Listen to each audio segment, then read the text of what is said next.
Advocate Abu Hena রাজিক, আমি একটা বিষয় নিয়ে আমি দেখছি যে মামলার রায় সরাসরি বিটিভি থেকে প্রচার করা হবে এবং এই মামলার কার্যক্রমও অনেকটা বিটিভিতে প্রচার করা হয়েছে। এই যে এর আগে তো কখনো আমরা দেখিনি যে কোনো আদালতের কার্যক্রম কিংবা রায় কোনো টেলিভিশনে প্রচার করা হয়েছে, এবার প্রথম করা হচ্ছে। এটি আপনি কি স্বচ্ছতা নাকি আসলে রাজনৈতিক কোনো কারণ আছে, আপনার কাছে কি মনে হয়? ধন্যবাদ আপনাকে এবং আমার অত্যন্ত বন্ধুবর, খুব ঘনিষ্ঠ একজন ভাই, আমার ভাই বন্ধু মাসুদ কামাল, এবং আপনার দর্শক শ্রোতা যারা আছে চ্যানেলের, সবাইকে শুভেচ্ছা। আসলে বিষয়টি দেখেন, আমরা কিন্তু একটা ওপিনিয়ন দিচ্ছি, একটা অ্যানালাইসিস দিচ্ছি। It may be wrong, it may be right. তো চেষ্টা করবো আমরা সবাই যে যৌক্তিকভাবে।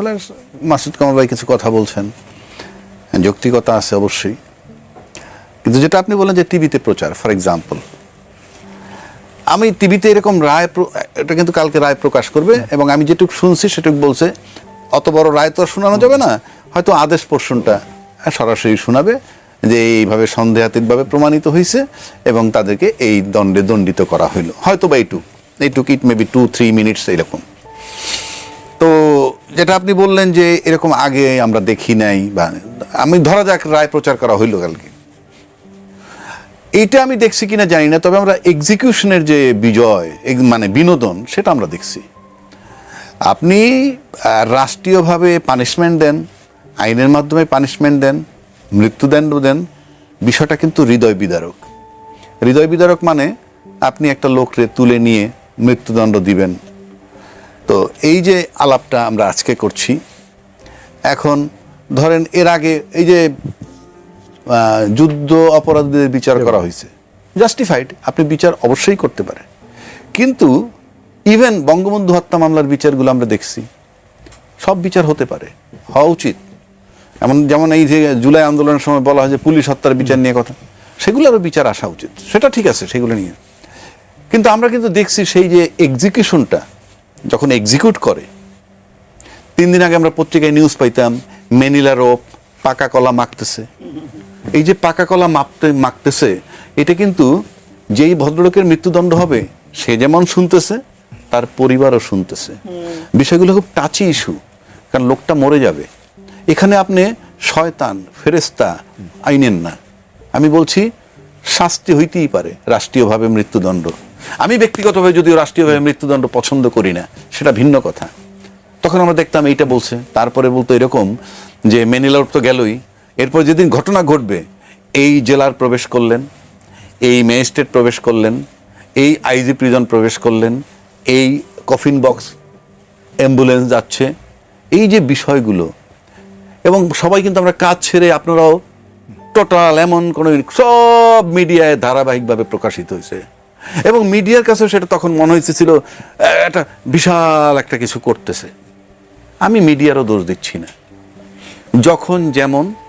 যখন যে যেভাবে বিষয়গুলোকে নিয়ন্ত্রণ করতে পারে, কিন্তু বিষয়গুলো ভালো ছিল না, টাচি ইস্যু ছিল, খুবই হৃদয় বিদারক।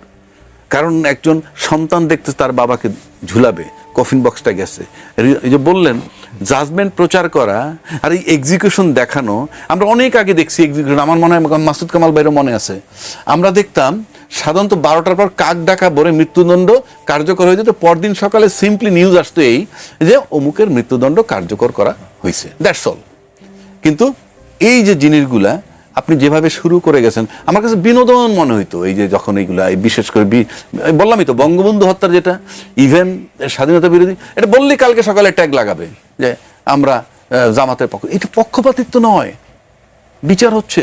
শেখ হাসিনারে যদি, আমি কথা বলি যে কাউকে যদি আপনি এক্সিকিউশন দেন আর এরকম করেন, আজকেও যদি করেন, আমি একই রকম বিরোধিতা করব, এটা বিনোদন নয়।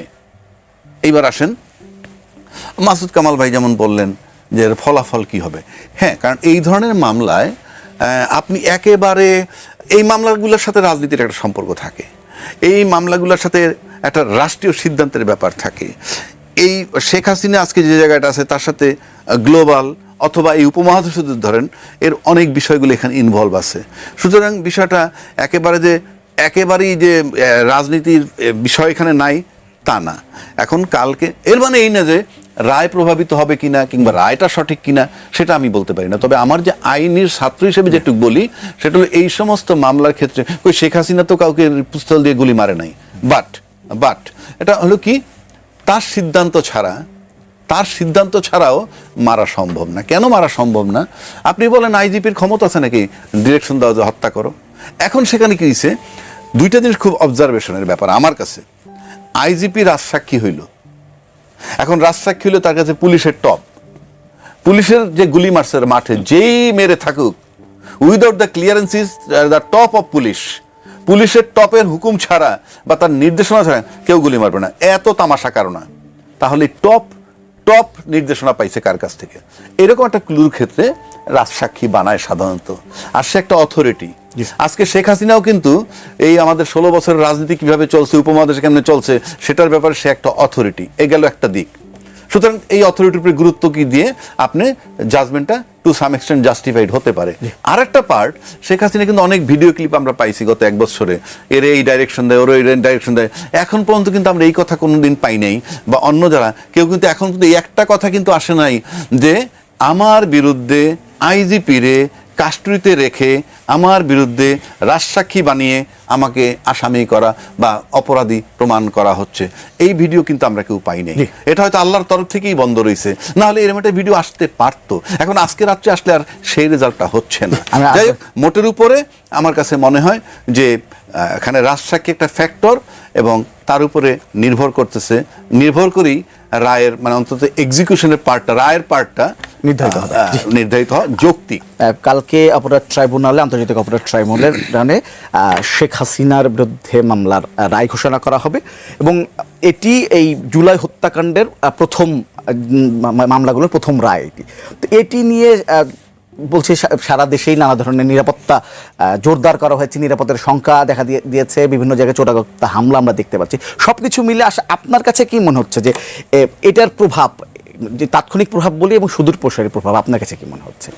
না, রায় মানে একটা মামলা হলে মামলার তো রায় হবেই, এবং মানে এই জুলাই অভ্যুত্থানের সময় যে অপরাধ সংঘটিত হয়েছিল সেই অপরাধের তো মামলা হওয়া উচিত, এবং সেই উচিত কাজটাই হয়েছে।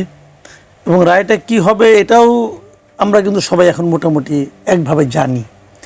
এই যে মামলার শেষ হওয়ার আগেই আমরা রায়টা সম্পর্কে ধারণা পেয়ে যাই, এটা হলো আমি মনে করি একটা মামলার সবচেয়ে বড় দুর্বলতার দিক।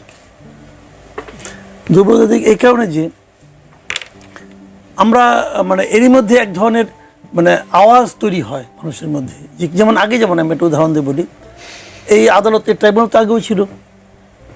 তখন আপনার স্বাধীনতা যুদ্ধে যারা নাকি আপনার যুদ্ধ অপরাধী হতো বা মানবতা বিরুদ্ধে অপরাধের যাদের বিরুদ্ধে অভিযোগ আনা হয়েছিল সেগুলো মামলা হয়েছে। এবং তখন আমরা দেখছিলাম কিন্তু ওই ডেভিড বার্গম্যান নামে এক সাংবাদিক, উনি কিন্তু সেই মামলার বিচার প্রক্রিয়া নিয়ে প্রশ্ন করেছিলেন, এবং সাধারণ মানুষ সবাই জানতো যে এই বিচারের রায় কী হবে। ঠিক না ব্যাপারটা? তো এখন যখন এগুলি জানা হয়ে যায় রায় কী হবে, তখন কিন্তু মানুষের আগ্রহটা একটু মানে আপনার সন্দেহযুক্ত হয়ে যায়। তো আদালত ওই আদালতই আছে, বরং ওই আদালতের আইন কানুন আগের চেয়েও কিছু কঠিন করা হয়েছে বলে আমার কাছে মনে হয়। আগে যা ছিল তার চেয়েও কঠিন। আগে যেমন পলিটিক্যাল পার্টিকে তারা দায়ী করতে পারতো না, বিচার করতে পারতো না, এখন তাও করতে পারে। তো সব মিলে এই দেশে এখন যে মানে আপনার পরিস্থিতি চলছে, যারা রাষ্ট্র ক্ষমতায় আছেন তারা যে আচরণ করছেন, যে সমস্ত কথাবার্তা বলছেন, রায় তো আসলে হয়েই আছে।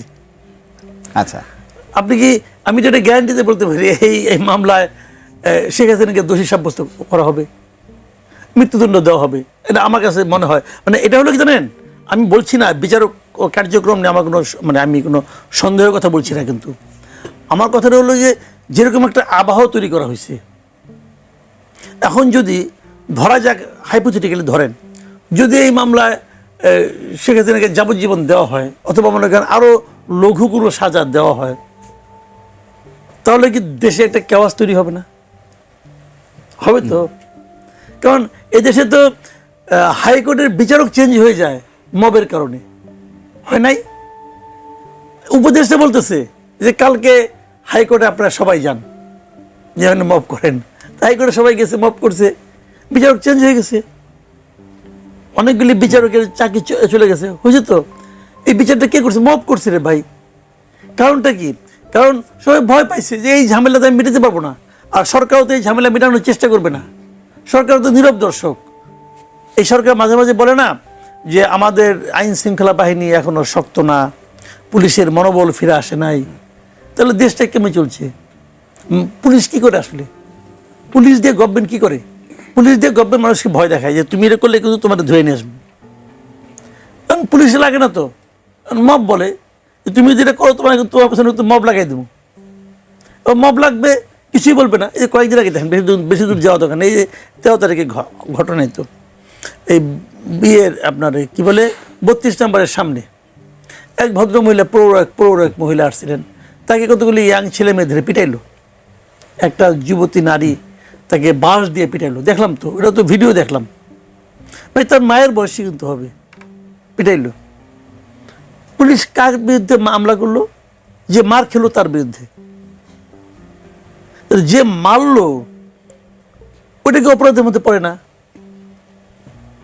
এবং যাকে মারলো তাকে ধরে নিয়ে যায়, তাকে একটা হত্যা প্রচেষ্টা মামলায় নিয়ে জেলে পাঠিয়ে দিল, তার জামিনও হলো না।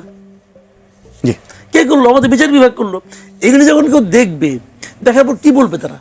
সাধারণ মানুষ কি বলবে? হয়তো এটাই ঠিক বিচার, আমি জানি না, আমি বলতে পারবো না। আমাদের আইন বিশেষজ্ঞ আছেন, বলতে পারবেন।